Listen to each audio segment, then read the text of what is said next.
নমস্কাৰ বন্ধু বান্ধৱীসকল, আপোনালোক সকলোকে স্বাগতম জনাইছোঁ। মই প্ৰতীক্ষাই SP নিউজ আছামিজৰ অন্য এটি নতুন ভিডিঅ'লৈ আপোনালোকৰ বাবে লৈ আহিছোঁ পুনৰ এটি নতুন ভিডিঅ'টো সকলোৱে আদৰি ল'ব বুলি আশা কৰিছোঁ। আহকচোন আজি ভিডিঅ'টোলৈ আগবাঢ়োঁ। অসমৰ জনপ্ৰিয় অভিনেত্ৰী শ্যামন্তিকা শৰ্মাই কান্দোনত ভাঙি পৰিছে।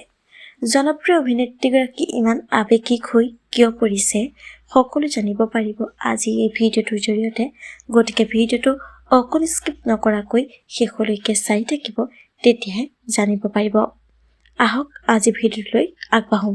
হয়, অসমৰ জনপ্ৰিয় অভিনেত্ৰী শ্যামন্তিকা শৰ্মা হঠাতে আৱেগিক হৈ পৰে আৰু তেওঁ কয় যে মোৰ সৈতে এনেকুৱা কৰিব বুলি ভবা নাছিলোঁ। হয়, অসমৰ জনপ্ৰিয় অভিনেত্ৰী শ্যামন্তিকা শৰ্মাৰ ফেচবুক পেজটো কোনোবা দুষ্ট চক্ৰই হেক কৰে। এই কথা তেওঁ সামাজিক মাধ্যমৰ যোগেদি জানিবলৈ দিয়ে আৰু তেওঁ আৱেগিক হৈ এই কথা শ্বেয়াৰ কৰে। বন্ধু বান্ধৱীসকল, আপোনালোকে এই ফেচবুক পেজৰ পৰা কিবা কিবি পালে আপোনালোকে আনফল' কৰিব। এই কথা জনপ্ৰিয় অভিনেত্ৰীগৰাকীয়ে শ্বেয়াৰ কৰে। বন্ধু বান্ধৱীসকল, আজিলৈ ভিডিঅ'টো আছিল ইমানখিনি। আশা কৰিলোঁ আপোনালোকে ভিডিঅ'টো চাই ভাল পালে।